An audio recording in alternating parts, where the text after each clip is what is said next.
Every house, every king, and every battle has its own truth. But there are stories older than crowns, darker than the night, and more dangerous than any blade. They were never written in books.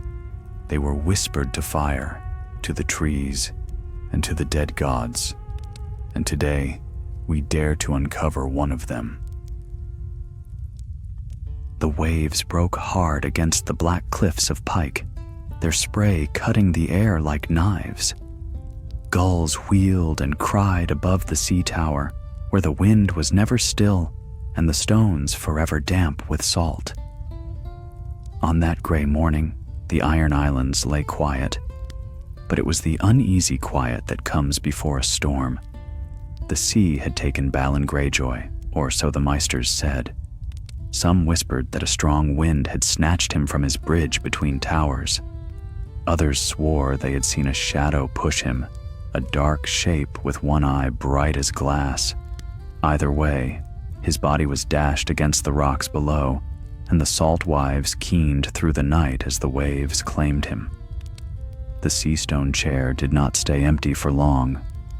Euron Crowseye returned from exile, his black sails billowing like wings of some monstrous bird. He spoke of strange gods and stranger treasures, of lands beyond the known sea, and his voice had the weight of thunder. The lords of the Iron Islands bent their knees, one by one, for fear or for folly. It was hard to tell which. But far from Pike, beyond the sight of ravens, another tale was waking.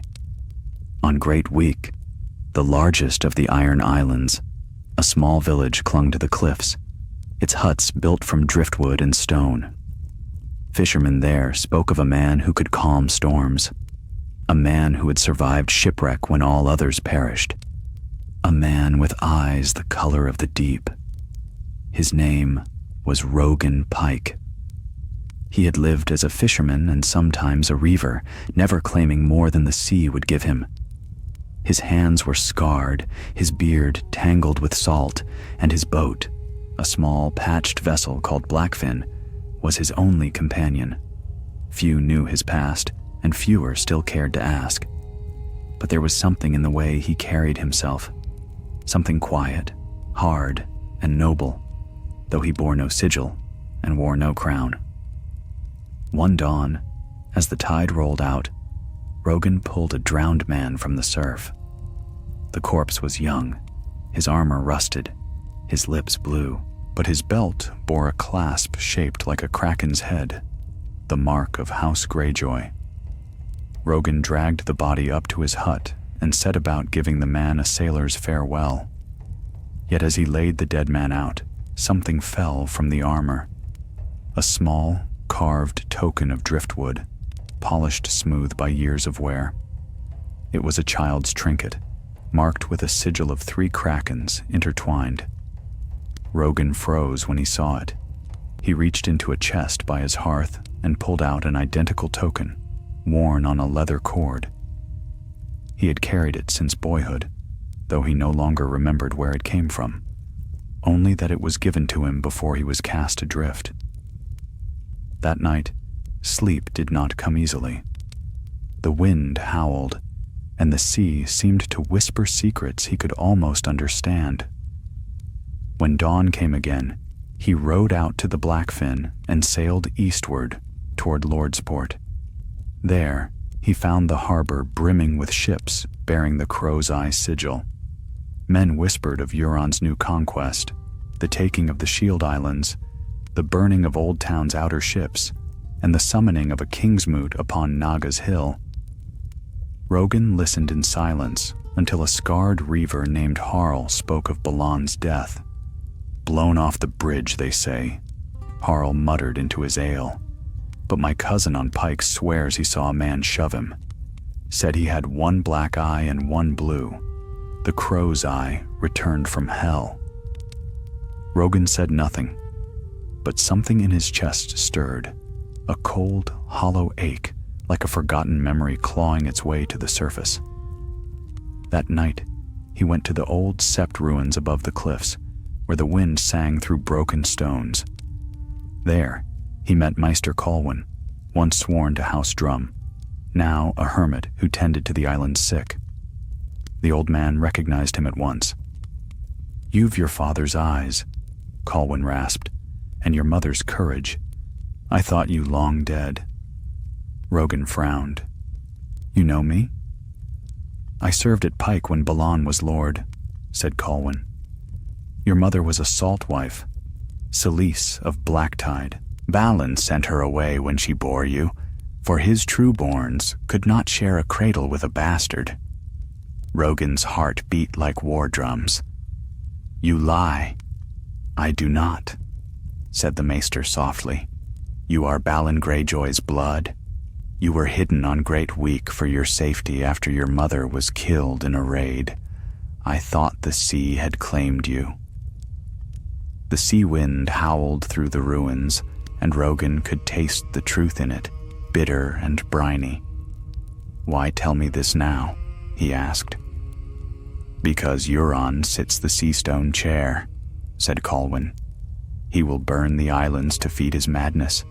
Asha is captive, Theon broken, and Victarion sails under Euron's whip. There is no Greyjoy left who can lead the Isles with honor." Rogan stared out to sea, where lightning flickered far off on the horizon. "Then the drowned god has called me home," he said at last. Colwyn bowed his head. "By right of blood, the Iron Islands may yet have a lord worth following." Rogan turned to the east, where Pike lay beyond the dark waves. He felt the storm gathering, and in his heart he knew there would be no peace until the Crow's Eye was cast into the depths from which he had come. And so began the rising tide of House Greyjoy's last son, unknown, unproven, but bound to the sea by blood and vengeance alike. The waves hissed against the shore like whispered oaths. Somewhere, deep beneath the waves, the kraken stirred. The storm had not yet reached Great Week, but its heralds were already upon the wind. Rogan stood at the prow of the Blackfin as gulls screamed overhead and the sea turned restless beneath his hull.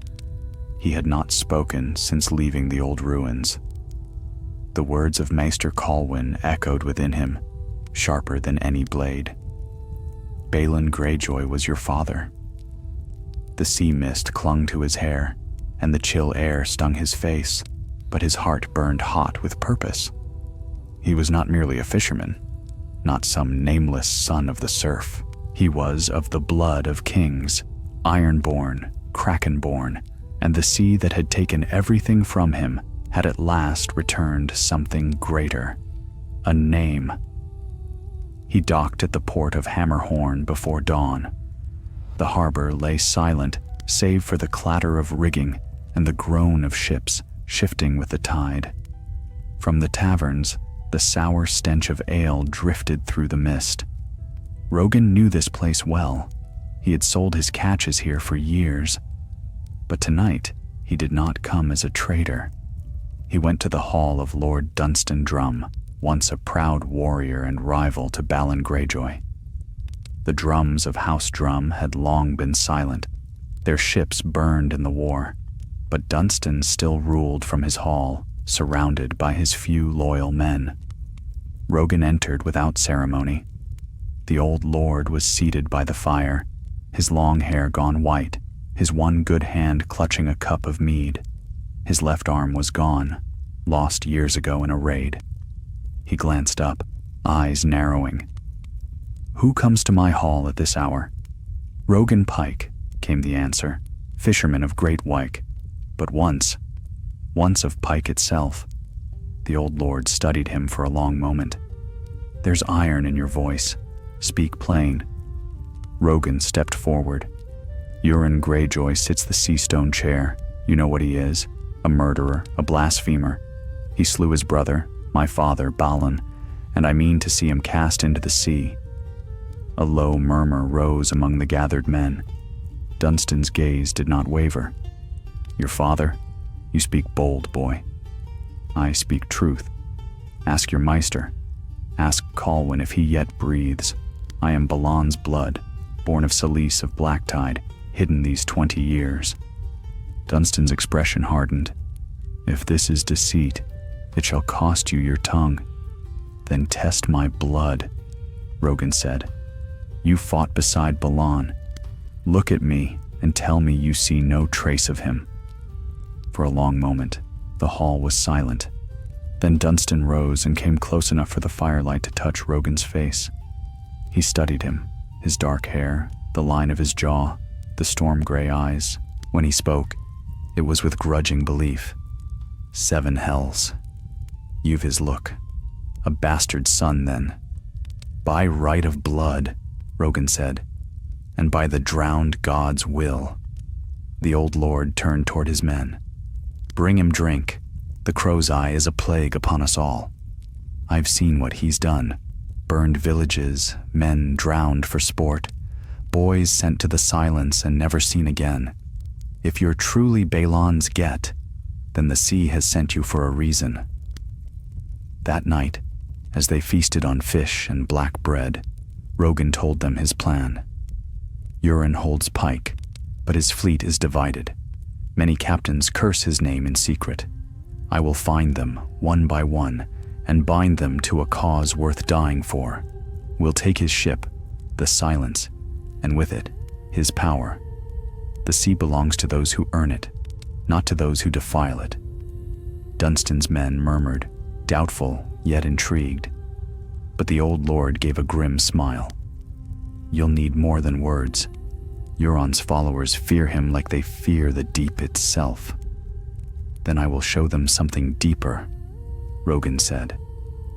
He left Hammerhorn at dawn, carrying with him a handful of sworn men, Harl the scarred reaver, 2 drum brothers with nothing left to lose, and a silent oarsman known only as Brant, whose eyes were like shards of ice. Together, they sailed east toward Orkmont. The voyage was harsh. The winds fought them, and twice they nearly capsized in the storm's fury. But Rogan stood firm, steering through black waters as lightning carved the horizon. When his men faltered, he called out over the thunder, "The sea is our mother. She tests those she loves most." And somehow, they survived. They reached Orkmont battered but alive, their ship half sunk, the men half starved. Yet word spread faster than any wind. Of a Greyjoy returned from the deeps, a bastard who called himself Krakenborn. By the 3rd night, they found shelter in the tavern of Old Salt Hoary, where captains came to drink away their ghosts. When Rogan spoke there, he did not hide his name. "I am Rogan Pike," he said before the hearth, "son of Balan Greyjoy. My uncle stole the Seastone chair through murder and sorcery. I would see him undone. The sea gives, the sea takes, but the crow's eye has taken too much." The men muttered and drank, eyes wary. One rose, a lean, sharp-faced captain named Ralph Stormhand. "And what would you give us, bastard of Pike? Euron gives gold, and his ravens give fear. What do you offer that the sea itself does not?" Rogan drew a dagger and plunged it into the table. "Freedom," he said. "The right to sail under no madman's eye. The right to die for honor, not for Euron's pride." A murmur rippled through the hall. For a heartbeat, even the wind outside seemed to still. Then Ralph grinned. "You've the tongue of a kraken, boy. If your blood is true, prove it. Take the silence from Euron's grasp, and every ship on Orkmont will follow you." "So be it," Rogan said. That night, under a bruised sky, Rogan stood at the edge of the cliffs and watched the sea boil far below. He felt its voice again, deep, ancient, whispering of oaths and vengeance. He knew his path would not end in peace, but peace had never been the way of House Greyjoy.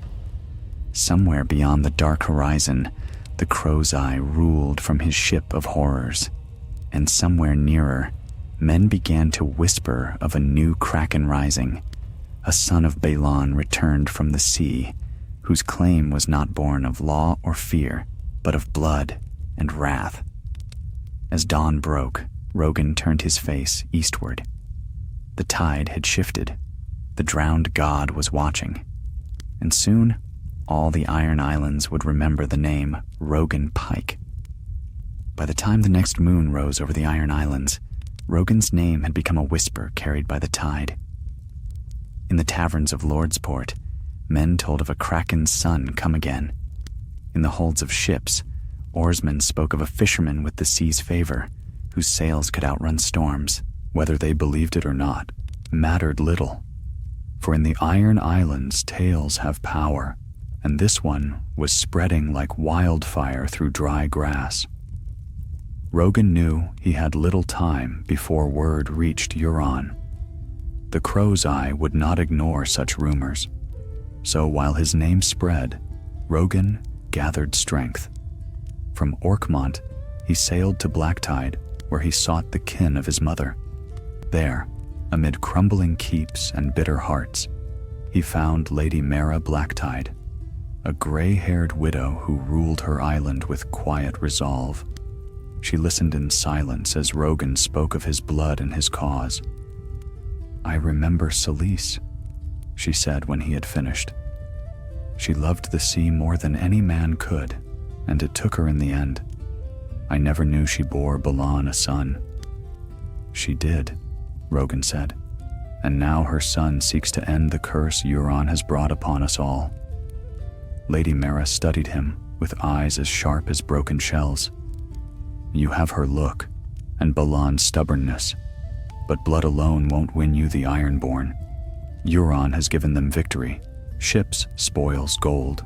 They follow him because he gives them what they crave." "I will give them more than gold," Rogan said. "I'll give them honor again." The old lady gave a weary smile. "Honor is a poor feast for hungry men, but..." She leaned forward, lowering her voice. "If you mean to strike at Euron, you'll need ships. I have 3 left, though they've not sailed in years. Take them, and may the drowned god judge which of you the sea loves more." Rogan knelt before her. "You have my thanks. When the Iron Islands are free again, House Blacktide shall be remembered." He left that night with his new fleet, 3 old longships, their hulls blackened with tar and their sails patched but sturdy. The men of Blacktide, though few, were fierce and loyal, hardened by years of toil on rocky shores. Rogan sailed at their head aboard the Blackfin, his banner a plain black sail stitched with a faint silver kraken. Unofficial, unblessed, but true in its claim. From island to island they went, gathering those who had lost faith in the Crow's Eye, salt captains whose sons had been taken for Euron's crew, reavers who had turned their blades from madness, and oarsmen who had seen the silence glide through fog like a ghost ship.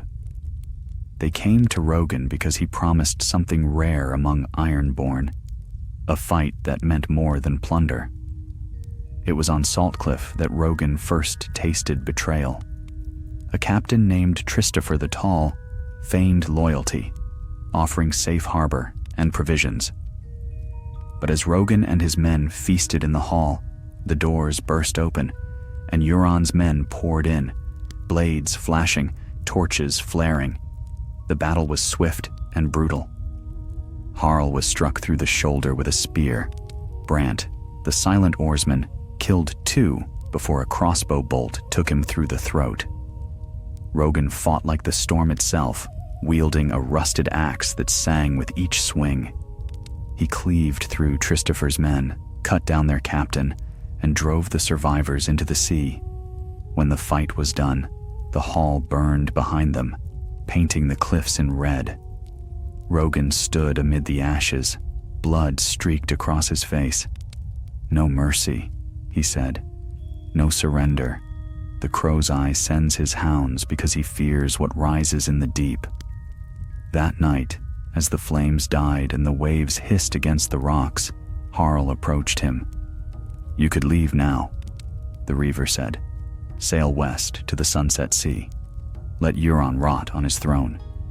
You owe the Ironborn nothing." Rogan stared into the dark water. "I owe them truth," he said. "The crow's eye killed my father and poisoned the sea. If I turn away, I'm no better than him." In the morning, they buried their dead. Brant's body was given to the waves, wrapped in sailcloth and cast into the sea's embrace. Rogan watched as the current carried him away.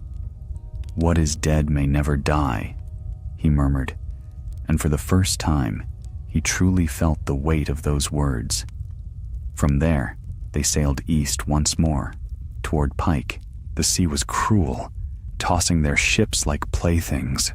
Half the men wanted to turn back, but Rogan's resolve did not waver. He knew Euron would be at Pike soon, calling another gathering of lords to boast of his conquests. If Rogan could reach the castle before then, if he could stand before them and show the blood in his veins, he might yet turn the tide. As they neared the island, they passed the wrecks of ships long lost to the waves. The sea around Pike was treacherous, filled with jagged rocks that rose like teeth. Beyond them, the castle itself loomed from the mist, black towers joined by swaying bridges, forever battered by wind and wave. Lightning forked across the sky, casting the fortress in fleeting, ghostly light. They anchored below the cliffs at dusk. Rogan donned a cloak of sealskin and strapped a dagger to his belt. Harl followed, limping but fierce, and two black-tied men joined them. Together, they climbed the cliffside path, the roar of the sea in their ears. At the base of the great keep, they found the gate unguarded. A strange thing, for Euron's men were never careless. Rogan motioned for silence and slipped through the archway. Inside, torches burned low, and the halls echoed with distant laughter. They moved through the shadows until they reached the great hall. There, upon the sea-stone chair, sat Euron Greyjoy himself, a cup of wine in his hand and that mad, mocking smile upon his lips. His black patch gleamed like obsidian in the torchlight. Around him stood a dozen of his captains, and at his feet, bound and bloodied, knelt Asha Greyjoy. Rogan froze. The air seemed to thicken around him. His sister. Euron raised his cup. "I dreamed of this," he said softly, though his gaze swept the hall as if he saw through the very shadows. "Another Greyjoy come crawling from the sea to test me.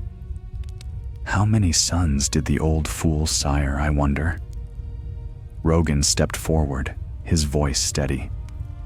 "Enough to end you." Euron's grin widened, slow and cruel. "Then come, nephew, or bastard or ghost, whatever you are. Let the drowned god judge whose blood is saltier." And as the torches flared and steel sang free from scabbards, the storm that had long brewed over the Iron Islands at last broke loose. The torches burned low, casting long shadows across the hall of Pike. Rogan stood at the threshold, his cloak soaked through with rain, his hand tight around the hilt of his dagger. The air smelled of salt, blood, and smoke. Every instinct screamed at him to run, to flee the mad laughter echoing through those stone walls. But the sight of Asha, bound and beaten before Euron's feet, rooted him to the floor like an iron anchor. Euron lounged upon the sea-stone chair as if it were a throne made for him alone. His dark hair hung damp over his face, and the black patch over his left eye gleamed in the firelight. In his right eye burned a light that seemed not wholly of this world, cold, blue, and cruel as moonlit ice. "Come closer," Euron said, his voice a purr of amusement. "Let me see this phantom son of Balan the Brave. The sea's latest joke, perhaps?" Rogan moved forward, each step slow, deliberate. His men, Harl, the Drum Brothers, and the two from Black Tide, fanned out behind him. The captains gathered around Euron reached for their swords, but a wave of the Crow's Eye's hand stilled them. "So you've heard the stories," Rogan said, his voice steady, though his heart thundered in his chest. They say you slew Balan yourself, that you pushed him from the bridge like a dog. Tell me, uncle, does murder sit easy on the soul?" Euron's grin widened. "The sea does not weep for the drowned, boy. Balon was weak, his wars lost, his name fading. I gave the Ironborn back their pride, and now the drowned god whispers only to me." He rose, and for the first time, Rogan saw the armor he wore, black as the depths, studded with strange pale stones that gleamed faintly, as though alive. Around his neck hung a chain of broken charms and foreign talismans. He looked less like a man, and more like something the tide had vomited forth from another world. "You are no true son of the sea," Rogan said. "You're a blasphemy." Euron's laughter filled the hall, echoing from stone to stone. "And you, bastard boy, are a ghost chasing your father's shadow. Do you even know what you seek? The Seastone chair? The love of a people who have forgotten your name?" "I seek justice," Rogan said. At that, Euron's smile faded. "Then come take it." The crow's eye moved with startling speed, drawing his sword from its sheath, a long, curved blade blacker than night. Rogan barely had time to parry before the steel crashed against his dagger, the impact sending pain through his arm. Sparks leapt between them. Harl shouted, "For the drowned god!" and charged forward, clashing with one of Euron's captains.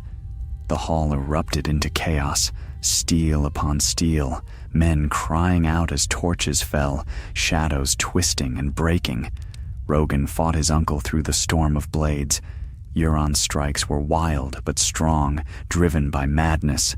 Rogan ducked low, slashing across Euron's side, but his blade glanced harmlessly off that cursed armor. Euron backhanded him across the jaw, sending him sprawling. "Did you think blood alone would save you?" Euron hissed. "Balon's line is drowned and broken. The sea chose me." He raised his sword high, but Asha, forgotten, bound at his feet, lunged forward, headbutting his knee with a snarl. Euron staggered, and Rogan surged up, driving his dagger into the gap beneath Euron's breastplate. The crow's eye roared and struck him across the face with his pommel, the blow knocking Rogan backward. Blood ran into Rogan's eyes. He could barely see, barely breathe. But he heard Asha shouting through her gag, and that sound kept him on his feet. He tore the dagger free and lunged again, but Euron's boot caught him square in the chest, sending him crashing into the table behind. The world spun. He saw flashes of the fight. Harl locked in combat, one drum brother falling with a sword through his belly, flames licking up the walls. Euron stood amid it all, his one good eye alight with fury and something darker still. Then, through the din, came the sound of a horn. Not from within the hall, but from the cliffs outside. Long, low, and powerful, it carried through the wind like a call from the depths. Euron froze, just for an instant, and in that heartbeat, Rogan understood. His remaining men had sounded the war horn, the signal. Outside on the cliffs, the ships of Blacktide and Drum had come, their sails black against the lightning sky. The hall doors burst open, and a wave of men poured in, ironborn rebels, faces streaked with salt and blood.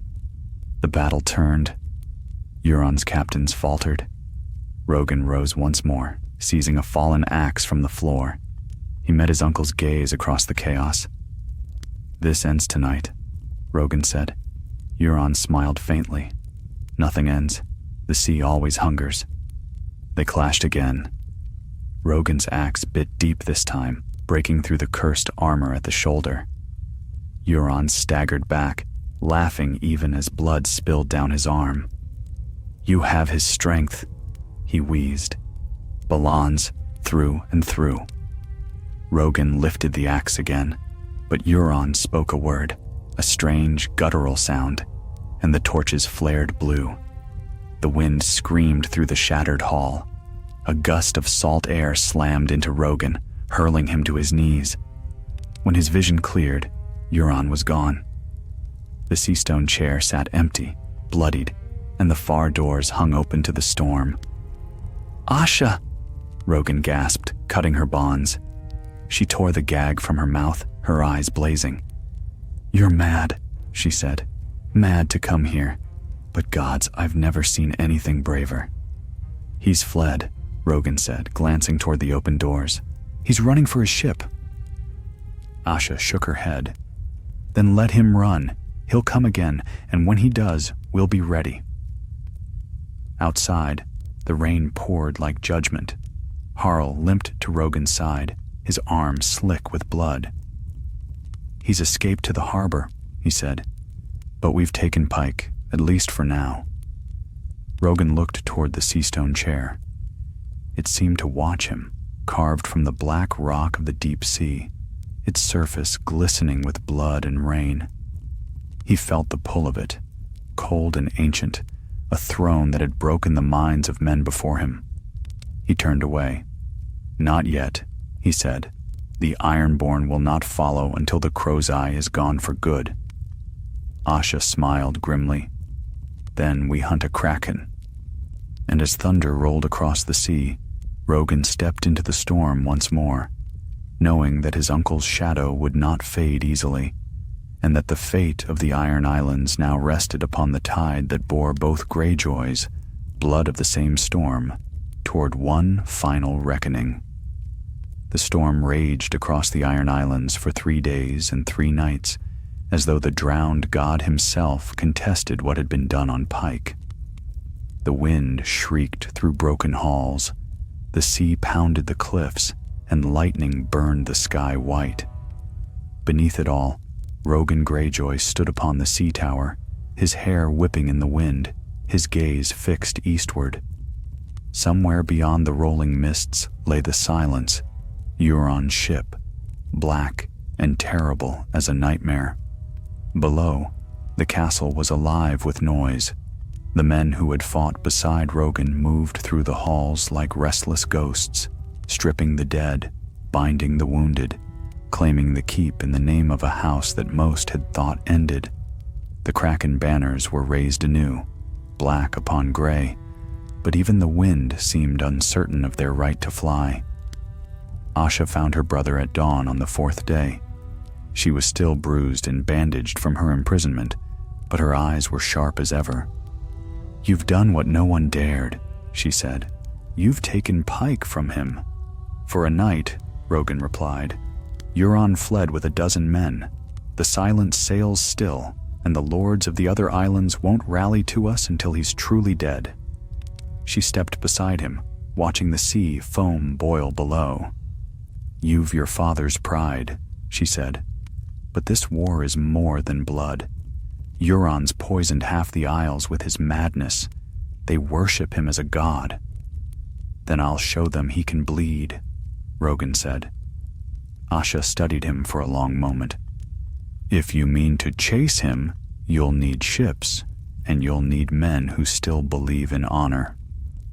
"I have both," he said. "But I need more. The Ironborn have forgotten what it means to fight for something greater than gold.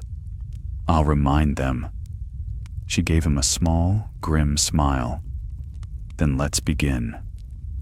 By nightfall, the great hall was filled once more, not with Euron's laughter, but with the rumble of captains and salt-born lords come to hear Rogan's words. The torches burned low. The air was thick with the smell of wet iron and seaweed. Rogan stood before them, clad in mail still stained with blood, the storm still whispering at his back. "I am Rogan Pike," he began, "son of Balon Greyjoy, and true heir to the sea stone chair.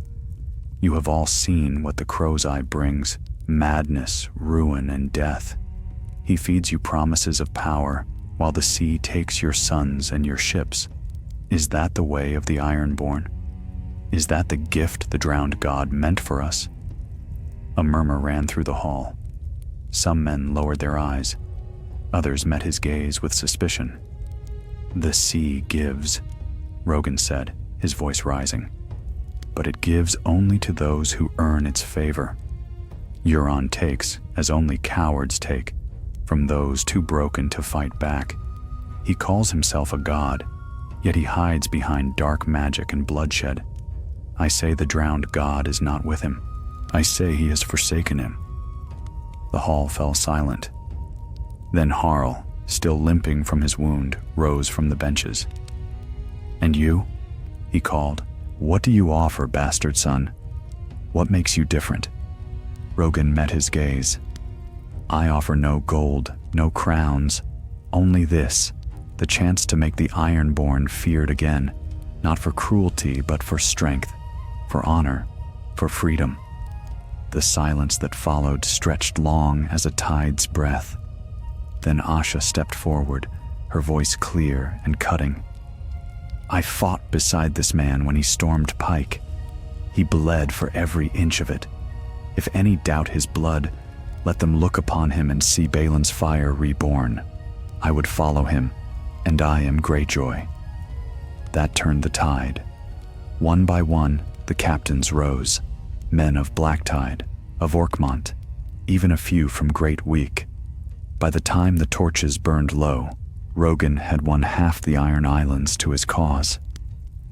The other half waited, uncertain, watching the horizon for the return of the Crow's Eye. In the days that followed, Rogan rebuilt Pike. The halls were cleaned of corpses, the banners restored, and the towers manned by loyal men. Asha oversaw the defenses, while Rogan planned for war.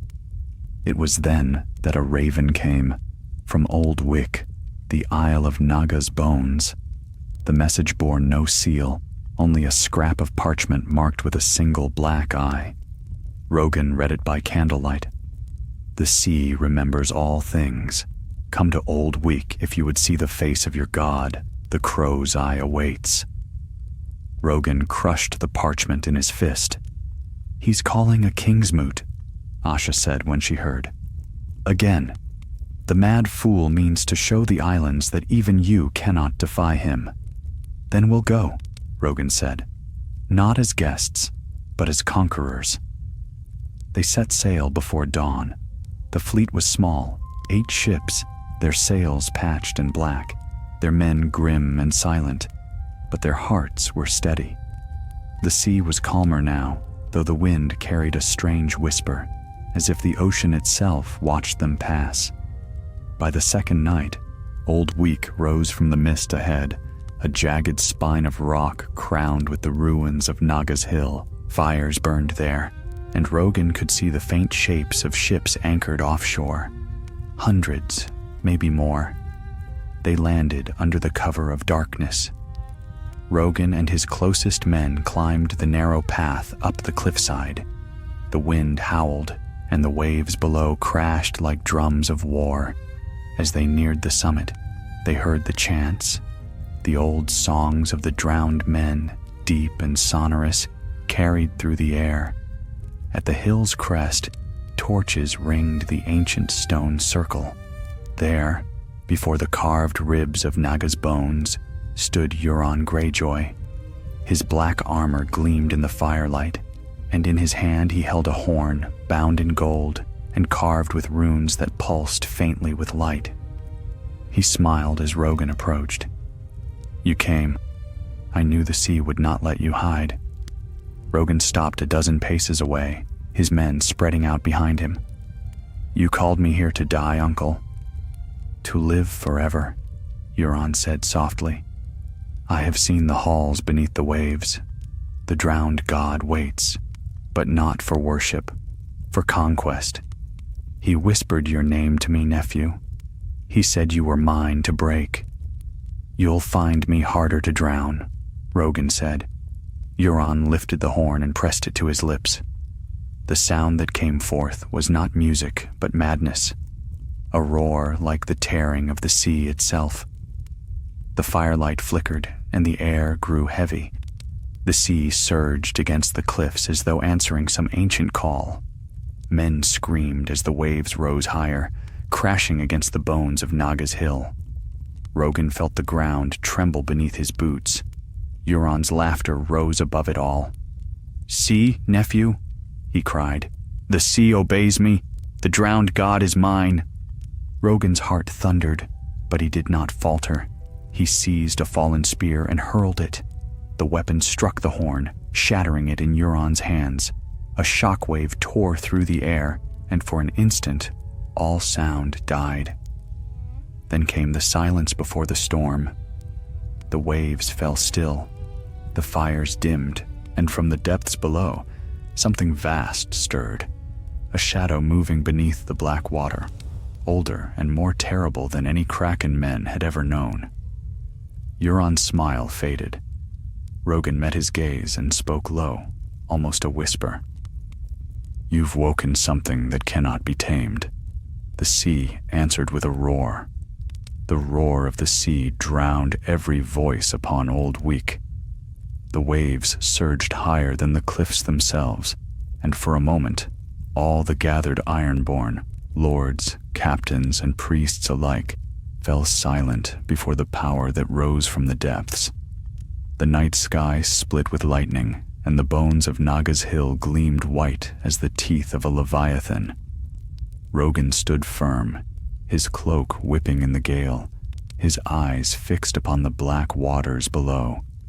He felt the sea move, not as mere wind and tide, but as a living thing, vast and ancient, stirring in its sleep. The earth beneath his boots trembled. He had heard stories of the drowned god's wrath all his life, but never had he felt it breathe. Euron staggered, clutching the shattered remnants of the horn. His smile had vanished, replaced by a look of wild disbelief. "No," he whispered. "It was mine. It answered me." The sea rose again. From its surface, a shape began to emerge. Slow, terrible, immense. Tentacles coiled from the foam, thicker than a ship's mast, reaching toward the sky. The water churned red with the reflection of fire. Men screamed and fled down the cliffs, their cries lost to the wind. "The Kraken!" shouted one of the drowned men. "The drowned god's own hand!" But Rogan saw truth where others saw glory. This was no blessing. It was wrath. The horn had called something that should never have been woken. "Euron!" Rogan shouted over the storm. "You've doomed us all." Euron's one good eye gleamed with madness. "No, boy," he cried, spreading his arms wide. "I've given us eternity."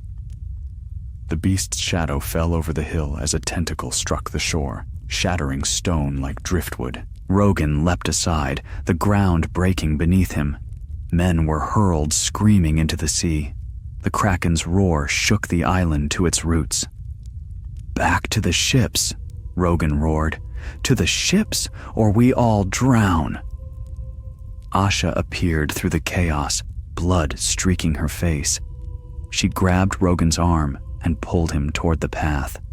Behind them, lightning struck the altar where Euron stood. The crow's eye did not flinch. He raised his sword to the storm, and his laughter echoed across the sea. They fled down the cliffs, the air thick with salt and smoke. Rocks tumbled from above, and men slipped on the wet stone, vanishing into the foaming dark below. When Rogan reached the shore, half his company was gone. The sea was a battlefield, waves like mountains, ships torn from their moorings and dashed to splinters. "Get aboard!" Rogan bellowed. He and Asha reached the Blackfin, its deck slick with rain. Harl and the Drum brothers followed, wounded but alive. As they pushed off from the rocks, the sea rose again, higher, higher, until it seemed the island itself would vanish beneath the water. From the cliffs above, a figure still stood against the storm. Euron.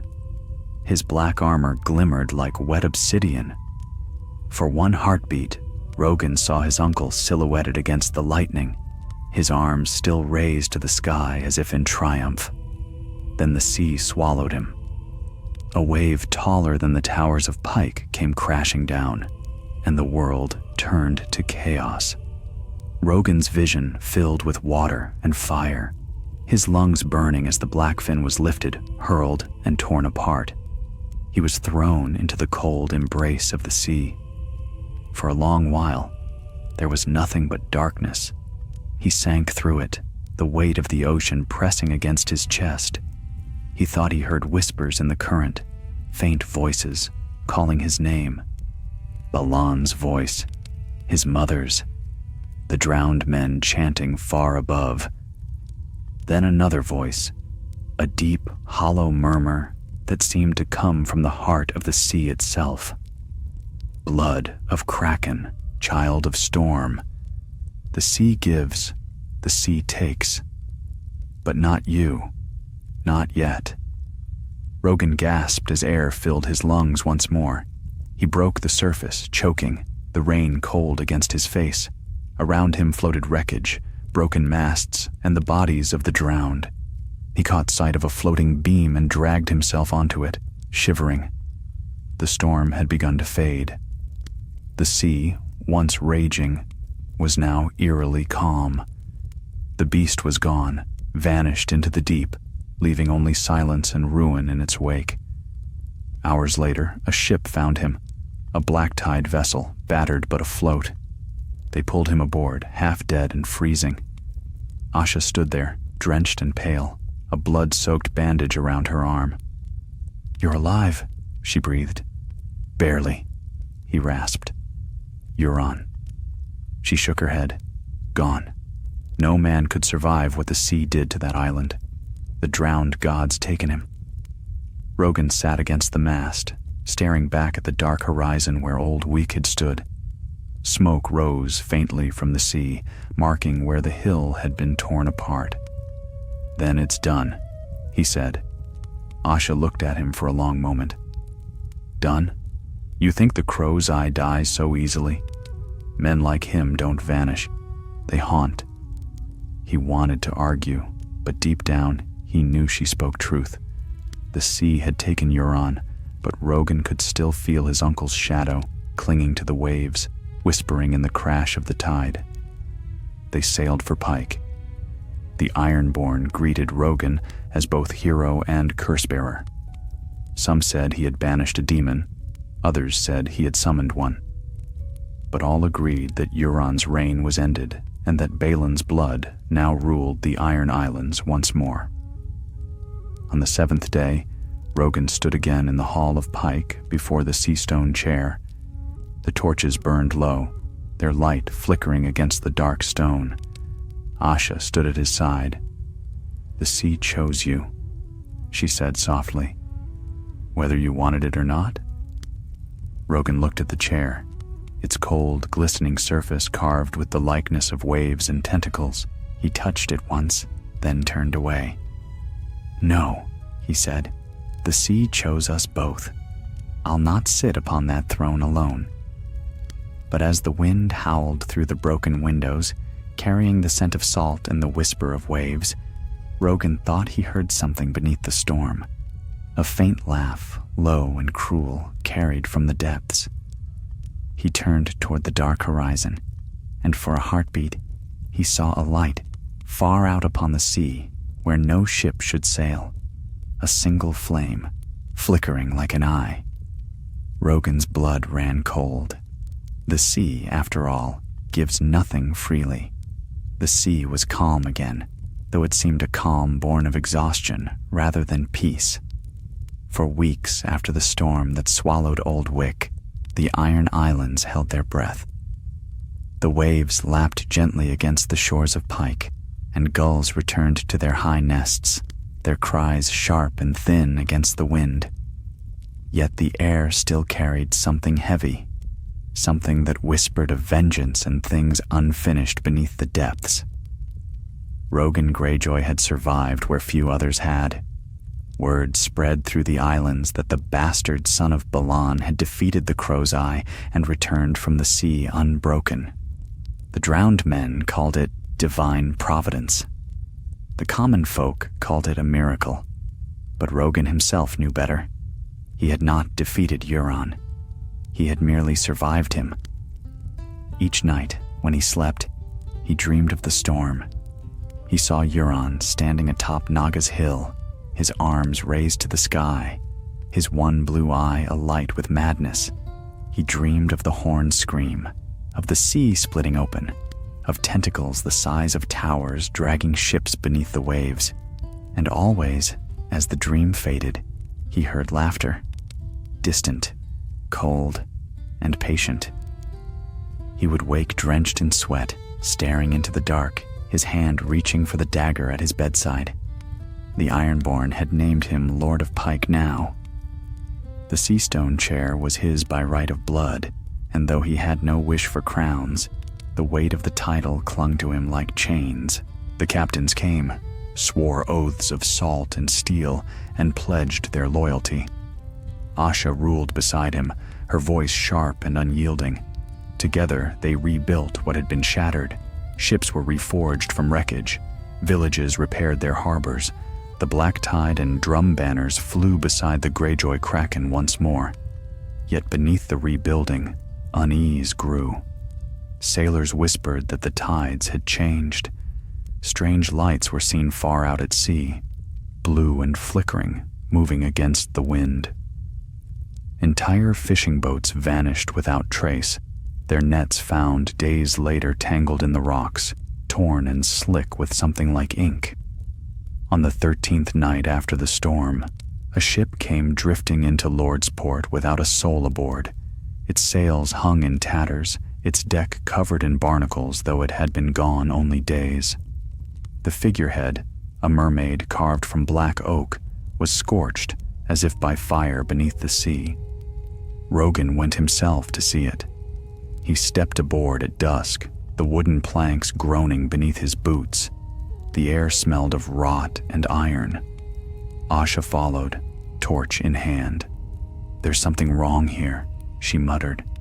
"Everything here is wrong," Rogan said. They searched the hold and found it empty. No blood, no bones, no sign of battle. Only silence. Then, in the captain's cabin, Rogan saw it. A strip of black cloth nailed to the wall, embroidered with a single blue eye. His blood turned to ice. "Euron," he breathed. Asha's torchlight flickered. "You said the sea took him." "I thought it did," Rogan said. "But the sea gives, and the sea takes away." That night he gathered his captains in the great hall of Pike. The fire burned low, shadows crawling along the walls. "Euron lives," Rogan told them. "Or something wearing his name does. He calls from the sea. His servants have begun to move again. I can feel it." Old Lord Dunstan Drum leaned forward, his voice gravel. "You saw him die, my lord. Even the drowned god can't raise what the sea has claimed." Rogan met his gaze. "Then the drowned god no longer rules these waters." The men shifted uneasily. Some muttered prayers. Others looked toward the dark windows where rain began to fall. Asha spoke, her tone hard. "We can't fight ghosts. If the Crow's Eye lives, he'll come for Pike himself. We need to be ready."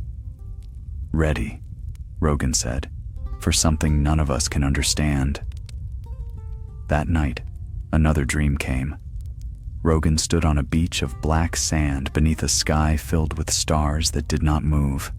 The tide whispered at his feet, and from the waves rose a figure cloaked in shadow, its armor glimmering like wet stone. "Uncle," Rogan said. The figure laughed softly. "The sea is endless, nephew. Did you think it could keep me? You're dead." "Death is a small thing to those who've seen the world beneath," Euron said. His voice echoed like distant thunder. "There are gods deeper than your drowned one, and they listen still. They've shown me what lies beyond. Cities of coral and bone, kings that never die. The sea belongs to them now. To me." Rogan stepped back. "You brought ruin to the islands once. You won't do it again." Euron's grin gleamed through the dark. "You can't stop what's already begun." The dream, broke like glass, and Rogan woke gasping, the wind howling against the windows. From far below, the waves crashed against the cliffs with unnatural rhythm, like a heartbeat. By morning, he was on the docks again. The horizon was dark with storm clouds, though the wind was calm. Fishermen huddled in silence, staring at the water. Rogan followed their gaze and froze. There, just beyond the harbor, floated a ship. Its sails were torn, its hull black as pitch. Upon its prow burned a faint blue light. "The silence," someone whispered. Rogan's chest tightened. No. The ship drifted closer, silent as its name. No oars cut the water, no wind filled its sails, yet it moved, slowly, deliberately, toward the shore. "Archers!" Rogan shouted. "To arms!" Men scrambled to the walls, stringing bows, loading crossbows. Asha stood beside him, her hand on her sword. As the silence neared the harbor mouth, the torches caught its deck, and Rogan saw them, the crew. Dozens of them, standing in rows, unmoving. Their faces were pale as salt, their eyes hollow and lifeless. Dead men. And at the helm stood Euron Greyjoy. His armor was dark and wet, his single blue eye burning brighter than ever. He raised one hand in greeting. "By the drowned god," Asha whispered. "He's returned." Rogan's voice was steady, though his heart felt like stone. "He's not the drowned gods anymore." Euron's voice carried over the water, smooth and terrible. "Blood of Balan, son of the sea! Did you think the waves could hold me? The sea belongs to those who master it. Come forth, nephew, and bow before your true king." Rogan drew his sword. "If you are king," he called back, "then I am the storm that ends you." The silence drifted to a stop. The air stilled, and then, from the depths, came a sound like thunder, a second ship rising from the waves, its hull gleaming with strange lights, its masts built from bone. Rogan felt the sea move again, the deep pulling at him, whispering his name. He looked at Asha. "This isn't just a battle," he said quietly. "It's a reckoning." And as the waves began to churn, as the dead men upon the silence raised their weapons in eerie unison, Rogan knew that the war for the soul of the Iron Islands, and perhaps for the sea itself, had only just begun. Dawn broke cold and gray over Pike. The sun tried to pierce the clouds, but managed only to stain the mist a dull, lifeless silver. Beneath that pale light, the harbor lay tense and still. The silence floated just beyond the breakers, its black hull reflected in the unmoving sea. No wind stirred its torn sails. No oars cut the water. It simply waited, as though the ship itself breathed and watched. Rogan Greyjoy stood upon the seawall, armor half-clad, his hair whipped by the salt wind. Around him, his captains readied their men. Arrows were notched, pitch was poured upon the catapults, and the smell of oil and tar filled the air. Every soul on Pike watched the ship that should not have been. Asha came to his side, her cloak dark with rain. "It hasn't moved since the night," she said. "It's waiting," Rogan replied. "For what?" "For me." She looked at him sharply. "You can't go, not alone. If you face him again." He turned, his eyes hard. "This began with blood between us. It will end the same way. The sea won't rest until one of us lies beneath it." Asha clenched her jaw. "Then I'm coming with you." He shook his head. "If I fall, someone must hold Pike. The Ironborn need a true heir, not a corpse chasing vengeance." She frowned, but she saw the truth in his eyes. "You've your father's stubbornness. I've his ghosts too." Rogan turned to Harl and Lord Dunstan Drum. "If I don't return by nightfall, burn the silence, no matter who stands upon her deck." They nodded grimly. The tide had turned when Rogan's small skiff left the harbor. The oars cut through the still water with an unnatural quiet. The sea felt heavy, as though it watched him, waited for him. Each stroke carried him closer to the ship that had haunted his nights and cursed his blood. The silence loomed over him, black planks slick with salt, sails drooping like the shrouds of a corpse. Rogan climbed its side, boots slipping against wet wood. When he reached the deck, the stench of brine and decay struck him like a wave. The crew still stood in neat rows, motionless. Their eyes were pale as moonlight, their skin stretched thin. He recognized some faces, Ironborn he had known from Orkmont and Harlaw, men who had died months before. He walked among them, sword in hand, the silence pressing against his ears until he thought he might scream. Then, from the quarterdeck, a voice broke the stillness. "Welcome home, nephew." Euron stood at the helm, his armor gleaming wet, his black cloak stirring in a wind that seemed to touch only him.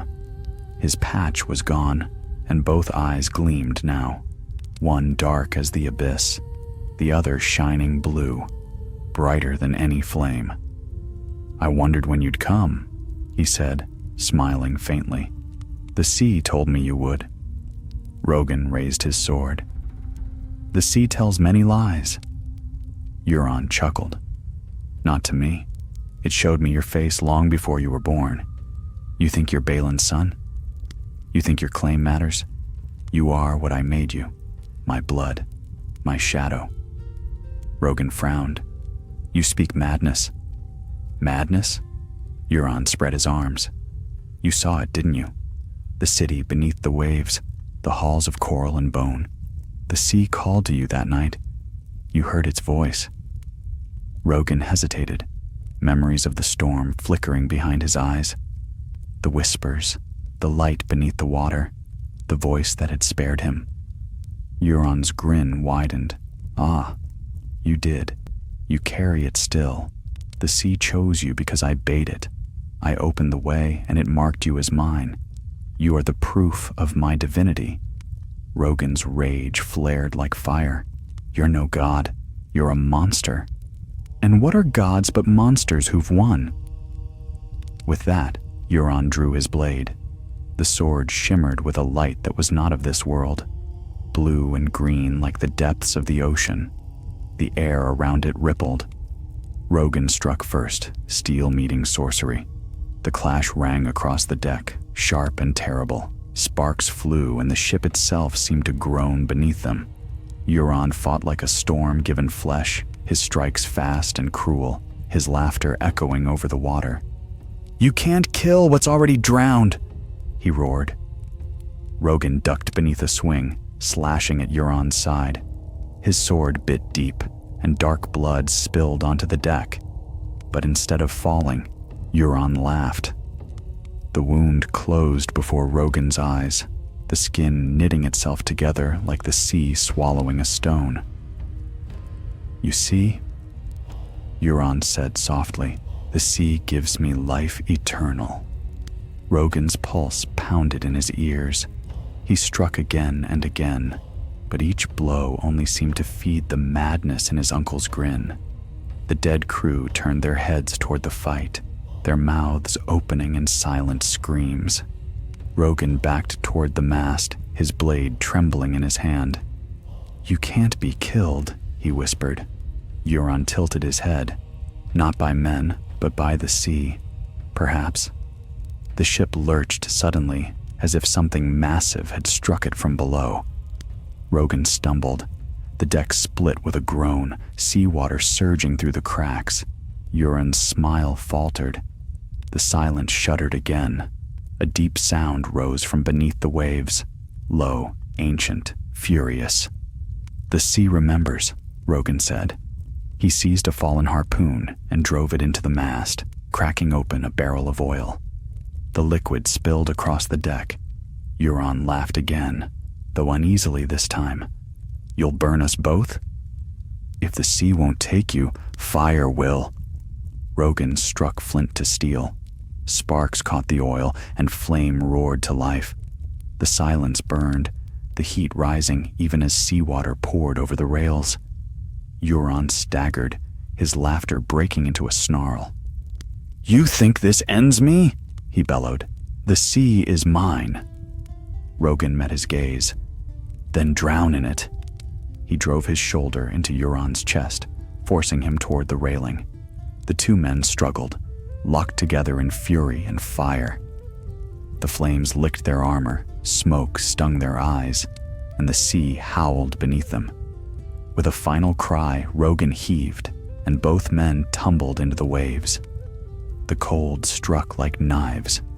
Rogan fought for the surface, but Euron's hand caught his throat, dragging him down. The water swallowed them, crushing, endless. Rogan saw flashes in the dark.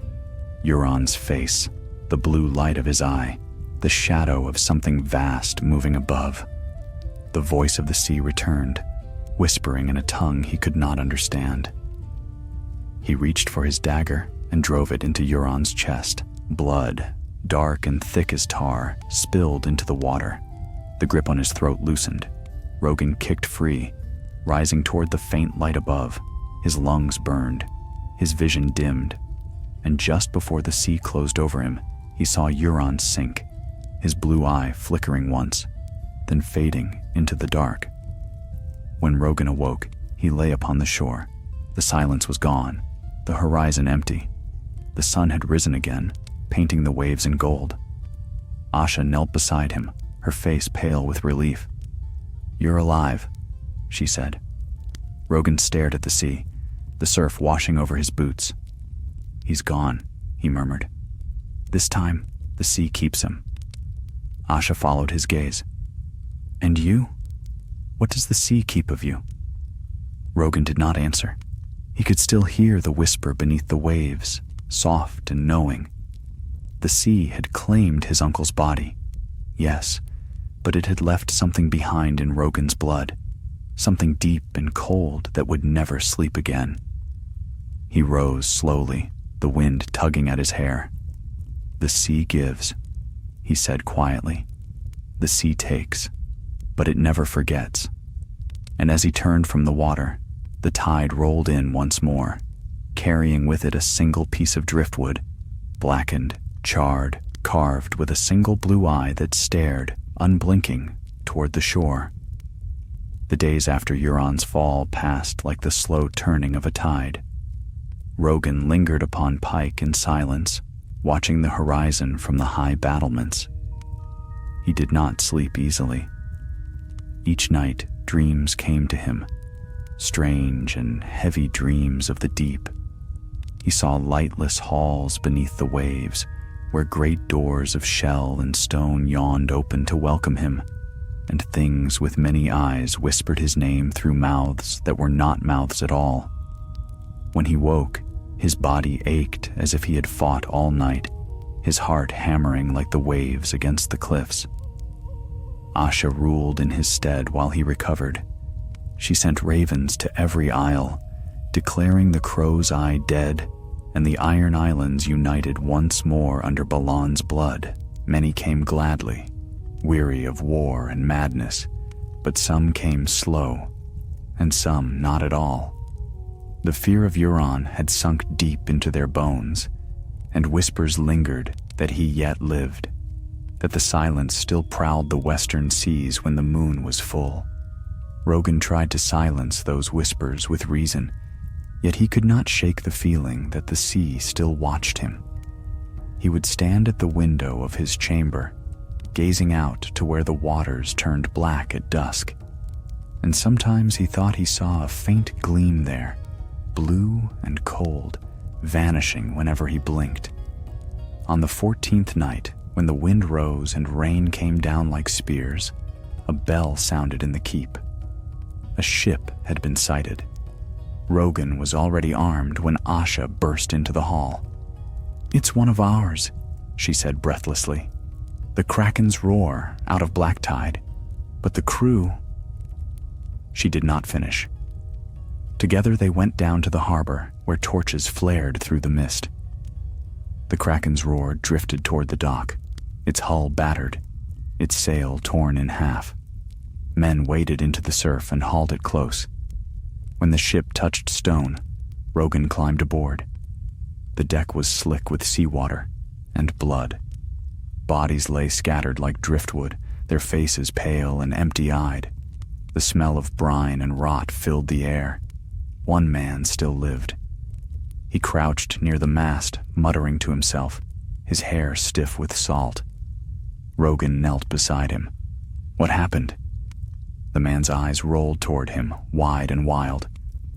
He's coming, he whispered. The crow's eye. He walks beneath the waves. His ship sails the deep roads where the drowned kings sleep. Rogan's heart clenched. You saw him? The sailor shuddered.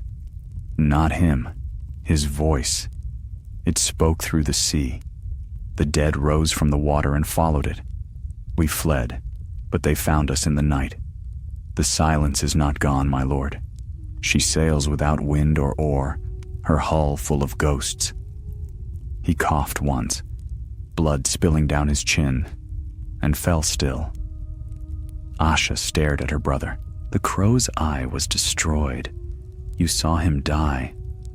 I saw him drown, Rogan said quietly. But death and drowning are not the same thing. That night he stood again upon the cliffs.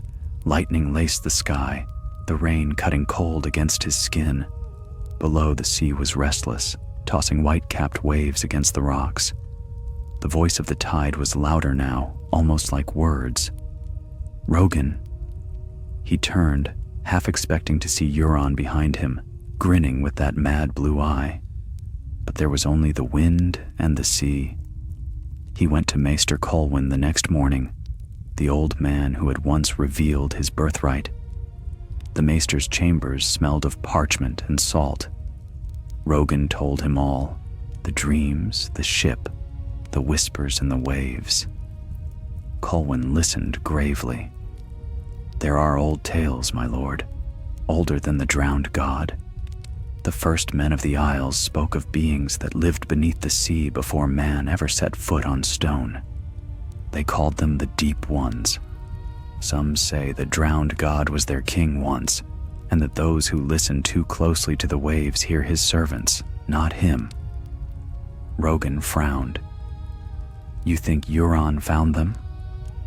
I think Euron went seeking something that should never be found. And perhaps he brought a piece of it back.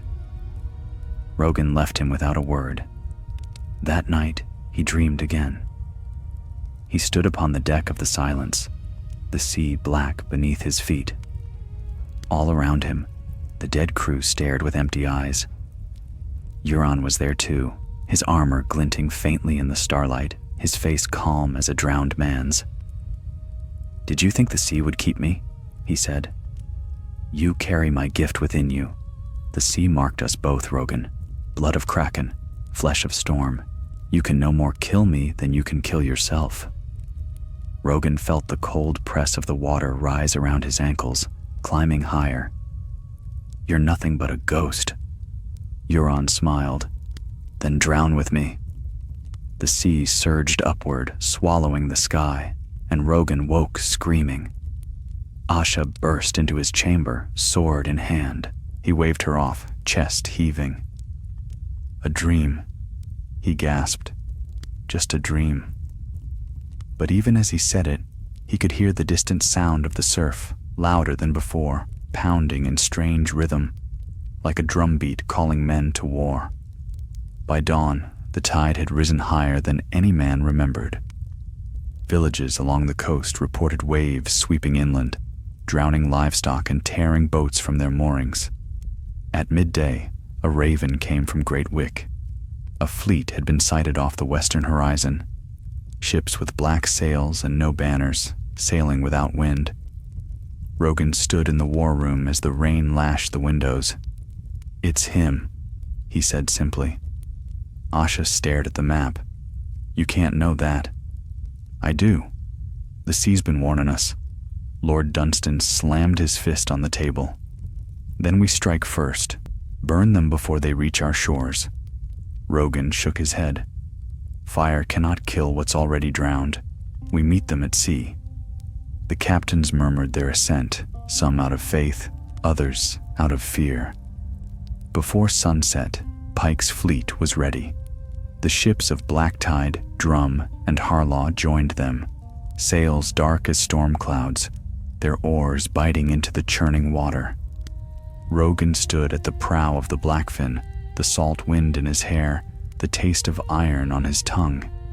The sea ahead was black, the sky bruised with storm, and there, upon the horizon, he saw them, a line of ships like shadows, their sails torn, their hulls glistening as though carved from wet stone. At their head drifted the silence. "She's real," Asha whispered beside him. "Aye," Rogan said, "and she's waiting." The fleet slowed as the silence drew near. No sound came from her decks, no creak of timber, no cry of gull. The air was still, thick, heavy. Then a horn blew, low and deep, echoing across the water. It was the same sound Rogan had heard on Naga's hill, the sound that had called the kraken from the deep. The sea began to churn. "Loose the fire!" Rogan shouted. Arrows of flame arced through the sky, striking the ghostly sails, but the fire hissed and died before it could catch. The ships of Euron's fleet moved forward through the smoke, their crews standing silent at the rails. And upon the prow of the silence stood Euron Greyjoy, alive or something like it, his blue eye burning brighter than the storm above. Rogan drew his sword, lifting it high. "For the Iron Islands!" he cried. The Ironborn roared in answer, their battle cries mingling with the thunder. And as the two fleets closed upon one another, the sea itself seemed to tremble, as if it too waited to see which of its children it would keep. The two fleets met upon a sea of thunder. Lightning split the heavens, the wind howled, and the water boiled between the oncoming ships. Rogan stood at the prow of the Blackfin, his sword raised high, its edge flashing with each stroke of lightning. Across the darkened waters, the silence slid toward him like a shadow given form. The first crash of iron and oak was like the crack of the world. Ships slammed together, oars splintering, men thrown screaming into the froth. Fire arrows streaked across the sky, their light reflecting upon faces twisted with terror and fury alike. The sea was alive with noise and motion, shouts, steel, and the unending roar of waves. Rogan's men fought like madmen. Ironborn boarded the ghostly ships, only to find their foes cold and silent, eyes white and empty, blades swinging with unnatural precision. Each strike that felled a corpse-born sailor was answered by another that rose from the deep to take its place.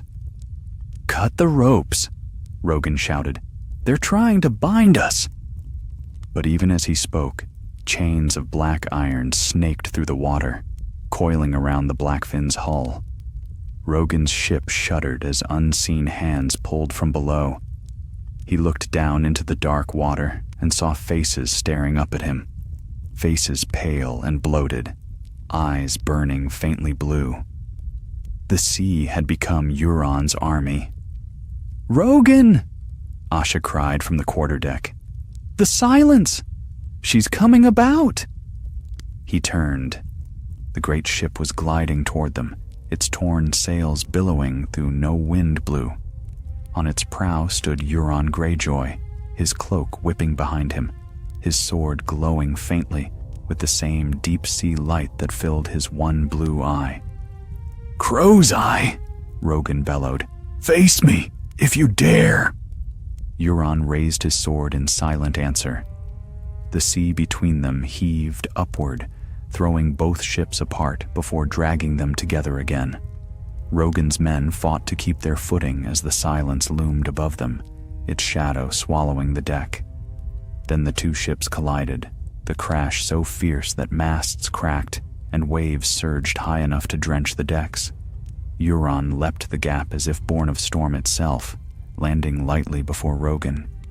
For a heartbeat, the chaos around them faded, as though the sea held its breath. "You return again and again," Euron said, his voice soft but cutting through the din. "Perhaps the sea loves you as much as it does me." "I'm nothing like you," Rogan spat. "No? You've felt it, haven't you? The pull of the deep, the whispers when you dream. We are both marked, nephew. The sea doesn't choose lightly." Rogan charged, blade flashing. Their swords met with a ring that echoed above the storm. Sparks flew as they fought. Steel upon steel, blood upon salt. Euron fought like something unchained, each movement fluid and terrible. Rogan gave ground, his arms screaming with effort, but his rage burned hotter than pain. He feinted low and struck high, slicing across Euron's cheek. The crow's eye only laughed, the wound glistening like wet ink before sealing shut. "Do you see?" Euron whispered. "You can't kill me. I've drowned and risen again. The sea keeps what it loves." Rogan's fury broke like the tide. "Then let's see how much it loves you." He slammed into his uncle, driving him backward toward the shattered railing. They struggled there, the deck tilting beneath them, the water roaring below. Lightning flashed again, and in its light, Rogan saw something vast stirring beneath the waves, the suggestion of coils, of arms as long as towers. Euron's laughter rose once more. "It answers me still. The sea is awake." "No," Rogan growled. "It's angry." He thrust his sword into Euron's chest, driving it deep. The crow's eye gasped, blood spilling black as oil, but he did not fall. Instead, he gripped Rogan's wrist, holding the blade in place, and whispered, "Now, you'll see what I've seen." The world tilted. The storm vanished. Rogan was falling into water that was not water, but darkness made liquid. He saw great shapes moving around him, cities built from coral and bone, their spires reaching upward like fingers. Eyes, hundreds, thousands of eyes, opened in the dark, and each one turned toward him. "You are of us," the sea whispered, "blood of storm, flesh of salt." He opened the gate. "You will keep it." Rogan screamed, though no sound escaped his mouth. The darkness pressed closer, cold and infinite. Then he saw Euron again, drifting nearby, arms spread, smiling as the abyss wrapped him in its embrace. "This is what lies beneath," Euron said. "This is eternity." Rogan's heart thundered. "Then I refuse it." He tore his sword free. The vision shattered like glass, and the world roared back. He was on the deck once more, the sea raging around him. Euron crumpled at his feet. The crow's eye's body shuddered once, then went still. Rogan staggered back, gasping. The sky was breaking apart overhead, lightning clawing at the clouds. The dead crew of the Silence wavered like shadows, then began to collapse, falling one by one into the sea. "Lord Rogan!" Harl's voice carried through the chaos. "The ships are breaking away." "Back to the oars," Rogan shouted. "Pull us clear." But the Silence was sinking. Its timbers groaned as the sea claimed them, drawing the ship down into the depths.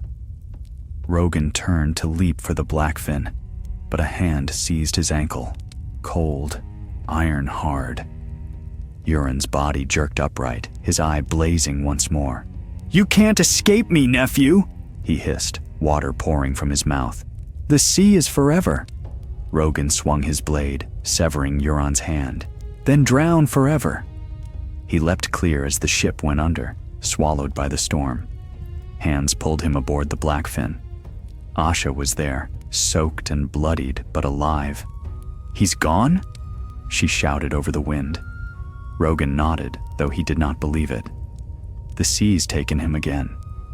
They watched as the Silence vanished beneath the waves, leaving only swirling foam behind. The storm began to break. the clouds parting to reveal a cold, gray dawn. When they returned to Pike, the Ironborn greeted them as saviors. The dead fleet was gone, the sea calm once more. For a time, peace returned to the islands. Rogan ruled from the Seastone chair, Asha beside him, and the songs said he had freed the Isles from the Crow's Eye's curse. But Rogan knew better. Sometimes, when the tide was high and the wind was still, he would hear it again, the faint whisper of waves calling his name. And when he closed his eyes, he could see a flicker of blue far beneath the surface, pulsing like a heart that refused to die. The sea gives, the sea takes. Yet for Rogan Greyjoy, the sea had done both, and it was not finished with him yet. The sea lay quiet for many moons after the fall of the silence. The winds that had howled for months fell still, and the waves softened against the rocks of Pike. To those who lived upon the Iron Islands, it seemed the drowned god himself had granted a reprieve. The fish returned to the harbors. The ships went out once more, and the smell of salt and smoke filled the air as it had in years long past.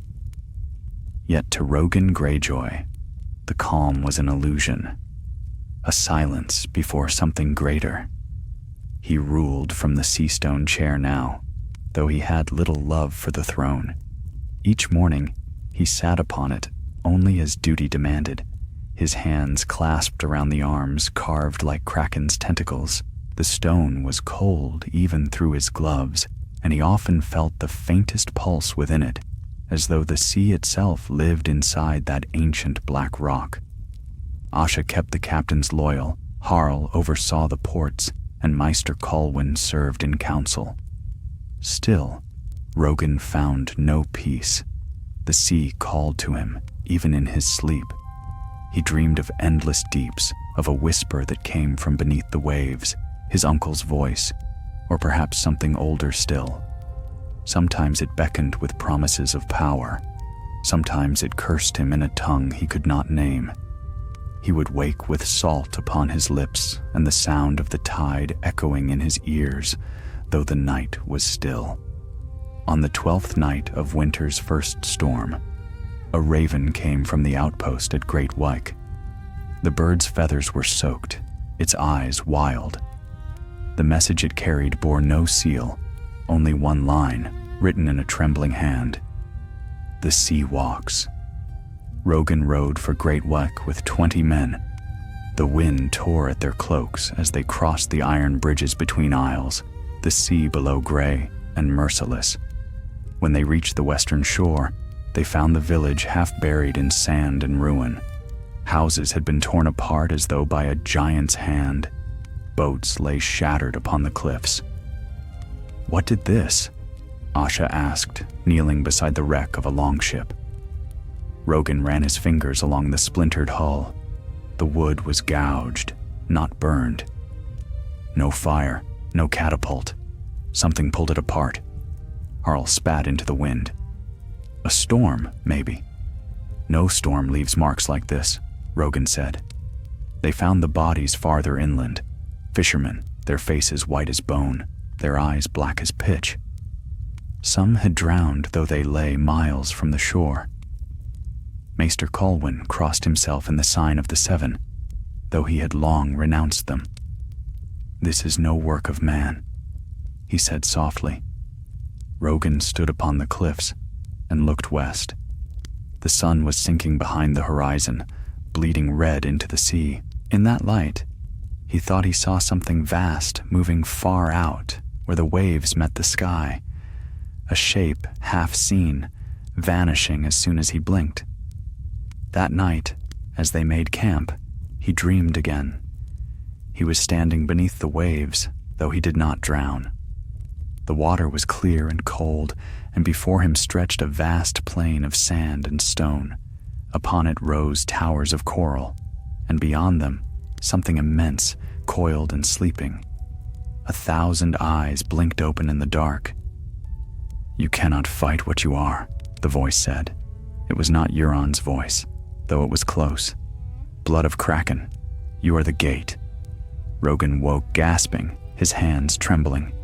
Asha watched him from across the fire. Another dream? He nodded. A warning. From whom? The sea. When they returned to Pike, he summoned his captains. The great hall filled once more with the sound of boots and voices, the scent of tar and wet iron.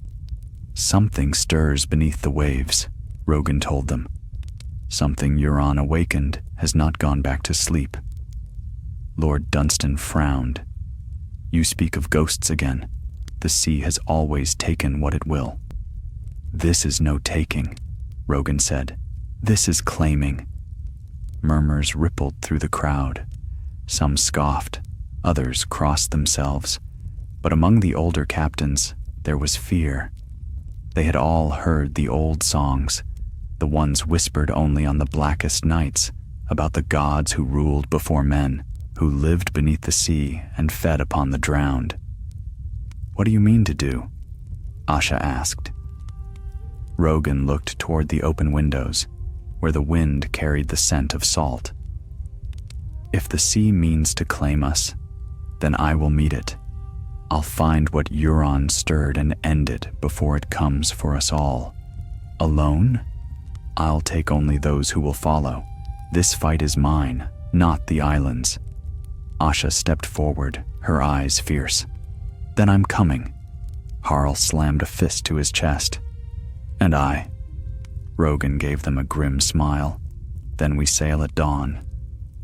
By morning, a storm was already building. They boarded the Blackfin once more, though its timbers bore the scars of the battle against the Silence. The wind tore at the sails. The waves heaved beneath the keel. But Rogan stood unshaken at the prow. As they sailed west, the sea grew darker. The gulls vanished. Even the sun seemed reluctant to follow. For 2 days they found no fish, no wind, only a silence so deep it set the men's teeth on edge. Then, upon the 3rd night, the water began to glow. At first it was faint, a shimmer beneath the hull, like moonlight through glass. Then it spread, rippling outward until the sea burned with a cold blue fire. The men whispered prayers. By all the gods, Harl murmured. What is this? The deep roads, Rogan said. We've crossed them before, though we did not know it. Suddenly, the ship lurched. Something massive struck it from below. The deck tilted, men shouted, ropes snapped. Rogan gripped the railing and peered into the glowing water. Shapes moved there, huge, sinuous, and slow. One rose toward them, a great arm of darkness breaking the surface. It was not a wave, not flesh, but something between both, a limb of the sea itself, glistening and immense. Axes! Rogan roared. Cut it free! They hacked at the thing as it coiled around the hull. The wood groaned, splitting beneath its strength. Rogan seized an oar and thrust it deep into the thing's flesh. A sound like thunder split the night, and the creature recoiled, dragging itself back into the deep. But the sea did not still. The glow beneath them brightened, and from its heart rose a great shadow, the outline of a city, vast and alive, built from coral and black stone. Towers swayed like reeds, and in the center, a shape vast beyond imagining began to rise. It was not a kraken. It was not anything Rogan could name. Its body was the sea itself, its eyes the stars, its voice the roar of the tide. Euron, Rogan whispered. What have you done? And the sea answered, not with words, but with a sound that shook the sky. The storm came down upon them, and the Blackfin was swallowed whole. When Rogan opened his eyes again, there was no ship, no sky, only the endless dark, and the voice of the deep saying softly, the sea gives, the sea takes, now it keeps.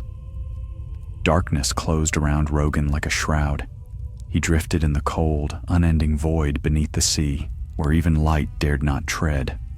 The weight of the deep pressed upon him until he thought his bones might splinter. Yet he did not drown, He breathed somehow, though the air in his lungs was salt and shadow. Before him stretched a world that should not be, a landscape vast and alien. Towers of coral rose like ribs from the sea floor, etched with runes that pulsed faintly blue. Strange lights drifted through the gloom, swirling and whispering in voices older than language. And in the far distance, upon a throne of bone and black stone, something stirred. Where am I? Rogan's voice echoed, thin and hollow, vanishing almost at once into the endless water. You are home, said the sea. The voice was not one, but many, flowing through his mind like the tide through broken rocks. You have always belonged to us. He turned slowly, searching the shadows. A shape moved between the pillars, a man's form at first glance, though wrong in the details. Its flesh rippled like water, its eyes wide and lidless, gleaming faintly with that same blue light. When it spoke, its voice was thick with the sound of waves. Blood of Balan, child of storm, you wear our mark. Rogan gripped the hilt of his sword, though it felt like a toy in his hands. I am no servant of the deep, he said. I am of the Iron Islands. I am Greyjoy. The creature tilted its head. Names are the foam upon the tide. You are not Rogan. You are what Euron made, what the sea kept. You carry him within you. No. Rogan shook his head. I killed him. You ended his breath, but not his gift. The creature reached toward him, its hand long and webbed. He opened the way between our world and yours. Through him, the deep may speak again. Through you, it may walk. Rogan stepped back, his heart pounding. If I carry this curse, then I will end it here. The thing smiled. You cannot end the sea. And with that, it dissolved into mist, leaving only a whisper behind.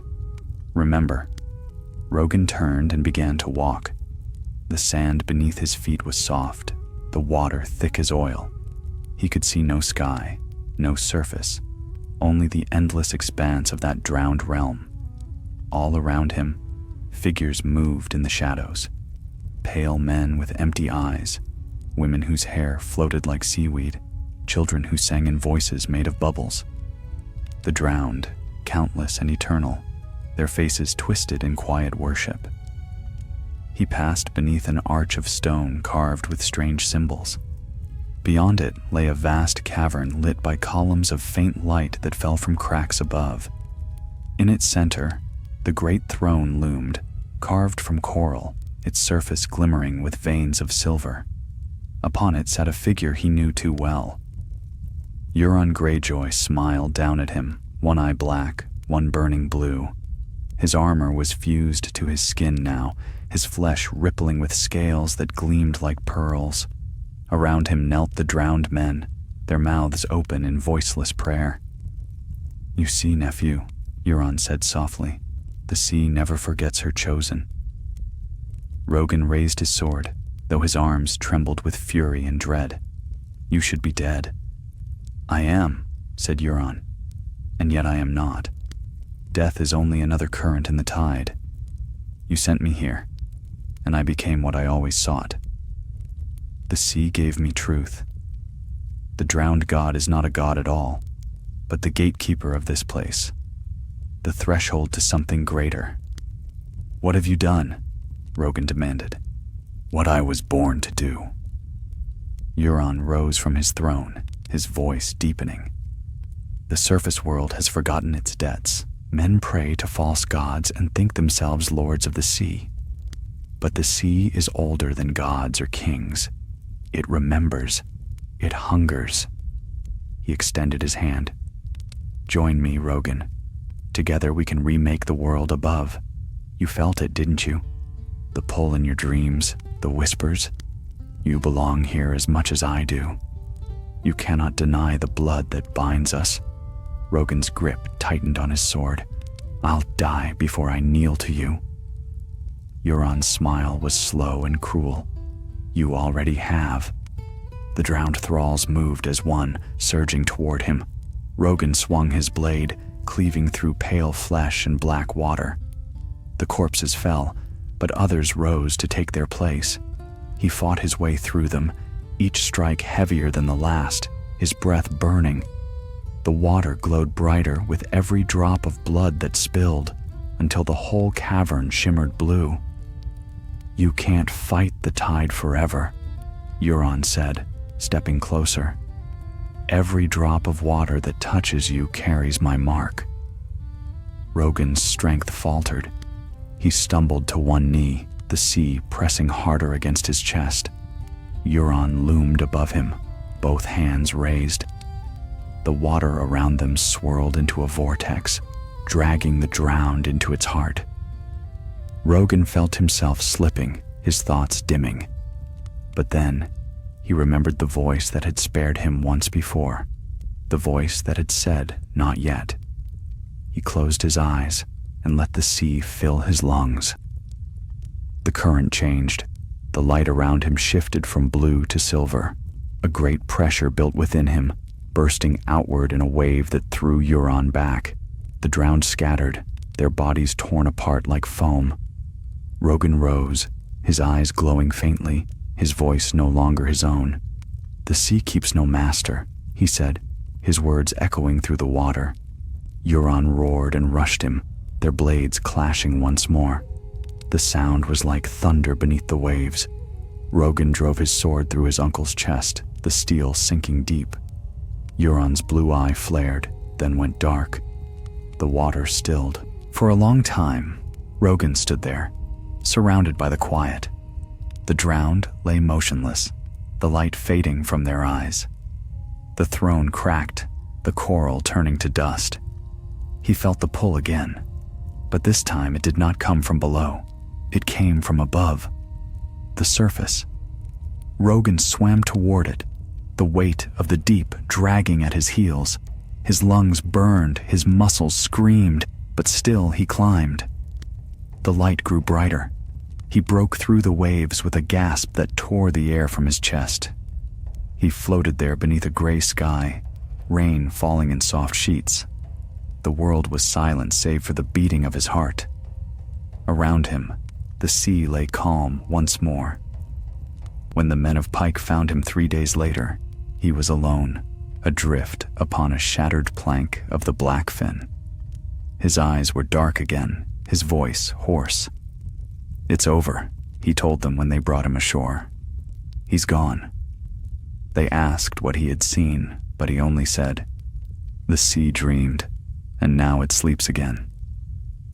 That night, as Rogan stood upon the cliffs, the moonlight glimmering on the waves, he thought he heard a whisper, soft and far away. "What is dead may never die, but rises again, harder and stronger." He turned from the sea and walked back toward Pike. Behind him, the tide rolled in once more, quiet and eternal, carrying with it the faint gleam of blue light that sank slowly beneath the waves and vanished. Winter's breath came early to the Iron Islands. The wind blew cold from the north, carrying with it the taste of frost and the scent of storms. The sea churned dark and endless beyond the cliffs, yet for once it brought no omen, only the familiar rhythm of the waves, steady and relentless. Rogan Greyjoy walked alone along the edge of the world. His boots sank into wet sand, and gulls wheeled above the surf, their cries thin against the wind. It had been 3 moons since he returned from the deep, 3 moons since the sea had swallowed Euron's shadow for the last time. The men of the Isles still whispered of his descent. Some called him the drowned Lord reborn, others the last curse of the Crow's Eye. He did not correct them. Let them make their tales. The truth was heavier than rumor. At night, when the halls of Pike lay quiet, and even Asha's restless pacing ceased, Rogan would wake to silence too deep to be natural. It was the silence of the sea when it waits, listening. Sometimes he thought he could still hear the pulse of the deep. the slow heartbeat of something that was not dead, only dreaming. He ruled, as was his duty, but his heart was never in it. The lords of the islands came to pay him homage, to speak of trade and raids and rebuilding, but their words passed through him like mist. The seastone chair had grown colder beneath him, its surface slick with unseen damp. He could feel it hum faintly when his hands touched it, as if something far below stirred each time he sat the throne. Maester Colwyn noticed. "You are pale, my lord," he said one morning, setting a cup of steaming ale before him. "You do not sleep." Rogan looked toward the narrow window where the sea glimmered gray. "Sleep is for those who dream in peace." The Maester hesitated. "And do you not?" "I dream," Rogan said, his voice distant, "of the deep, of the city beneath, of eyes that never close." The old man's face tightened. "Such dreams are the sea's way of claiming her own. You have been marked, my lord. Be wary. Too many who listen to the water's whisper find themselves beneath it before long." Rogan almost smiled. "Perhaps that's where I belong."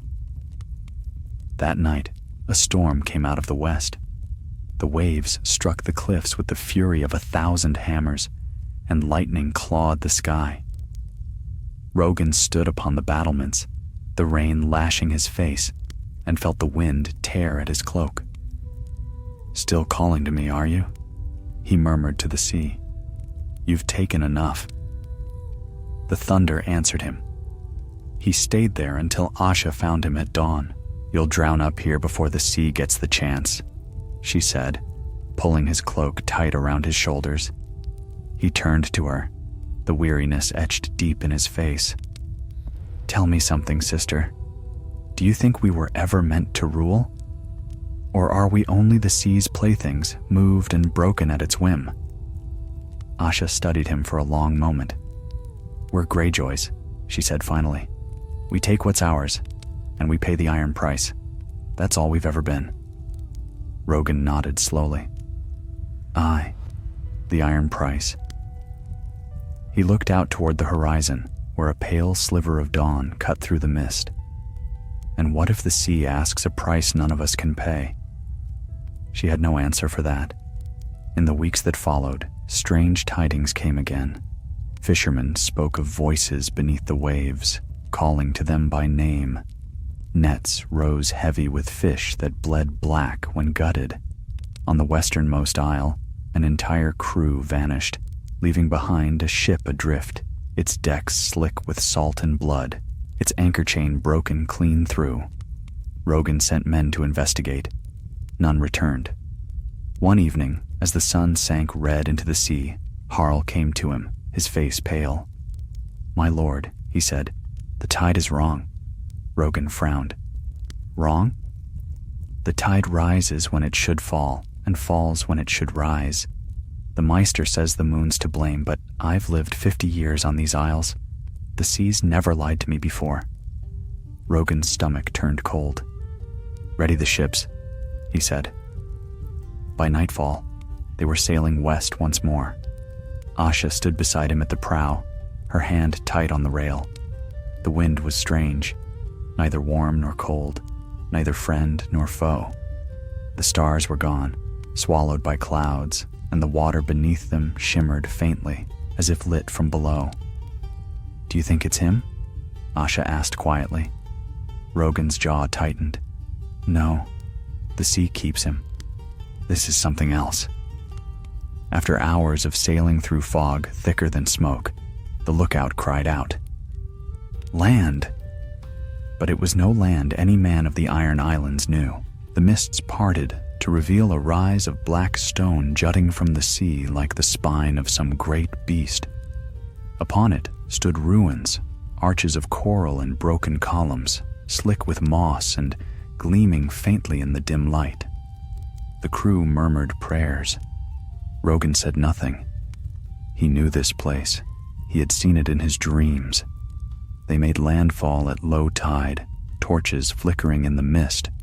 The air smelled of brine and rot. Strange carvings lined the stone, worn smooth by centuries of water. Rogan brushed his fingers across them, feeling a faint vibration beneath his skin. "This is where he found it," he said softly. "Where it began." Asha looked uneasy. "Let's end it then. Whatever it is." They followed a narrow path winding down into the heart of the island. The sound of waves grew distant, replaced by a low hum that seemed to come from the stone itself. At the path's end stood a great door, carved of shell and black rock, its surface shifting like the skin of a living thing. Rogan stepped forward. The gate. He placed his hand upon it. The door was cold at first, then warm, then pulsing. Light seeped from the cracks between the stones, blue and pale. "Rogan," Asha warned. But the door was already opening. A rush of water poured forth, swirling around them. The torches hissed and died. Rogan staggered, gasping as the current pulled at him. Yet in the flood he saw glimpses, visions of the deep, of the throne and the drowned city, of Euron sinking into the abyss, laughing still. The water receded as suddenly as it had come. The gate stood open now, revealing a stairway descending into darkness. Rogan turned to Asha. "Go back to the ships. I'm not leaving you. You must. If I don't return, burn this island to the waterline." She hesitated, eyes bright with fear and fury. Then she nodded. "Don't take too long, brother." Rogan smiled faintly. "The sea's patient. I won't keep it waiting." He stepped through the gate and began to descend. The stone was slick beneath his boots, and the air grew colder with every step. The hum deepened into a song, a slow, mournful tune that echoed in his bones. At the stair's end, he came to a vast chamber where water dripped from the ceiling like tears. In its center stood a pool, perfectly still. He knelt beside it, his reflection rippling in the dim light. For a long time he stared, searching the depths. Then, from within, a hand reached up, a hand of water, of darkness, and took his own. The sea's voice whispered once more, "What is dead may never die, but you, Rogan Greyjoy, you were never dead enough." The water closed over him, and the chamber fell silent. Far above, on the cliffs of the Iron Islands, the tide turned. It rose higher than it had in living memory, sweeping across the rocks and washing clean the old blood. And for a brief, fleeting moment, a blue light shone beneath the waves before fading into the endless deep. The dawn that followed was pale and thin, a fragile thing stretched across the gray sky above Pike. The wind was still, as though the sea itself held its breath. From the cliffs, the Ironborn watched the tide crawl back out to sea. They whispered among themselves of omens, of drowned gods and storms yet to come. None spoke the name of their lord aloud. Asha Greyjoy stood alone upon the battlements, her hair plastered to her face by the mist. Below her, the ships waited in the harbor, their sails furled, their decks slick with dew. She had kept her promise. The island Rogan had entered was gone now, burned to the stone and swallowed by the sea.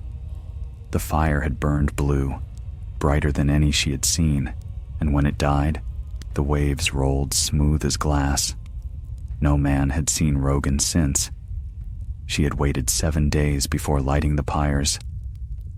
The Ironborn had gathered upon the cliffs, faces hard as the stone beneath their boots. The salt winds howled as Asha cast a black banner into the flames, the kraken of House Greyjoy, sigil of a line both cursed and holy. "The sea gives," she said to them, her voice steady despite the storm. "The sea takes, but it remembers. Rogan Greyjoy died a true son of Pike, and by his hand the crow's eye and his darkness were ended." The men had answered with the old words, the words her brother had once spoken with such quiet certainty. "What is dead may never die." But even as they said it, Asha had felt something else in their silence, something more dangerous than grief. Fear. They had seen the storm that came with Rogan's name. They had seen the sea rise against them and whisper his voice upon the wind. Now, as the morning light crept across the water, she thought she heard him too. A low hum, deep beneath the waves, like the slow breathing of something vast and unseen. She turned from the cliffs and walked back through the halls of Pike. The keep was quiet. The torches had burned low, their flames guttering in the damp air. She passed the sea-stone chair, untouched since her brother's descent. The black stone glistened faintly, slick with salt, and for the briefest instant, Asha thought she saw water seeping from its surface, as though the sea itself were trying to reclaim what belonged to it. She did not sit upon it. She never would. The chair was for kings, and kings, she had learned, were only the sea's playthings. Instead, she went to the war room, where Maester Colwyn waited beside the map-strewn table. The old man's face was drawn, his hands trembling as he poured her a cup of wine. "Still no word from the Western Watch," he said. "The seas beyond Great Wick remain unsettled. Some claim the water glows at night, others that they hear singing." Asha drank deeply, the wine bitter upon her tongue. "Sailors' tales?" "Perhaps." Colwyn hesitated. "And yet, you know as well as I that the sea has memory. It does not easily forget what walks its floor." Asha's gaze drifted to the window, where the horizon lay veiled in mist. "He's gone," she said quietly. "He made his choice." Colwyn bowed his head. "The sea keeps its bargains." She dismissed him then, and was left alone with the map and the sound of the wind. Her fingers traced the coasts of the isles, each name etched into the parchment like a scar. Orkmont, Harlaw, Blacktide, Great Week. Each had bent the knee to Rogan, each had risen again when he fell. They were hers now, for whatever that was worth, and yet she felt no triumph, only the emptiness of the hall and the whisper of the waves beyond. That night, she could not sleep. She rose and went once more to the cliffs, the cold biting through her cloak. The moon hung low over the sea, its light breaking across the water in silver shards. The tide was high again, higher than she'd ever seen it.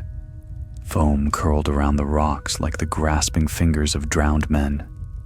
Then, faintly, she heard it, a voice carried on the wind. It was not a scream, nor a song, but something between. A single word, repeated over and over, lost each time to the roar of the surf. She stepped closer to the edge, her heart pounding. "Rogan." The wind answered, cold and wet against her face. She thought she saw something then, a glimmer far out upon the waves, a flicker of blue light, pulsing once, twice, like the heartbeat of the sea. It vanished almost at once, swallowed by the mist. When she returned to Pike, the dawn was breaking again. She found Harl waiting by the great doors, his expression grave. "My lady," he said, "the tides have changed. The sea rose half a man higher this morning. The priests say it's the drowned god's blessing." Asha looked past him, out to the horizon. No blessing ever comes without a cost. She walked to the sea-stone chair and stopped before it. The air around the throne seemed to hum, a deep vibration that thrummed through the floor stones and into her bones. She reached out and touched it. The stone was cold, slick beneath her palm, and then, for an instant, she felt it move. She drew her hand back sharply. "Rogan," she whispered, though she did not know why. Later that day, the first ravens came, one from Orkmont, another from Harlaw, each carrying the same message written in a dozen trembling hands. "The sea glows. The dead walk the shallows." That night, Pike's bells rang. The watchman shouted that something was rising from the western sea. The people gathered upon the cliffs, torches flaring against the dark. The wind stank of salt and rot. Asha forced her way to the front, her heart hammering. There, upon the horizon, was a shape vast and black, half seen in the mist. It moved like a wave, yet slower, deliberate. Lightning flashed, and for a moment she saw it clearly. Not a ship, not a beast, but something both. Its surface shimmered like wet stone. The Ironborn fell to their knees. Some prayed, others screamed. Asha stared into the dark, her face pale. And though the storm drowned all sound, she thought she heard the sea speak her name. She turned away before the others could see her tears. "Ready the ships," she said. "If he's coming home, we'll meet him." But even as she gave the order, she knew the truth. Whatever walked out there upon the waves was not her brother, not Rogan the man, not even Rogan the Lord. It was what the sea had made of him. That night, as thunder rolled over Pike and the sea glowed faintly blue, the Ironborn gathered in the halls and whispered a new prayer, one not to the drowned god, but to the storm that bore their namesake. And far out beyond the sight of land, beneath the endless black water, the deep stirred once more. The sea gives, the sea takes, but the sea never forgets.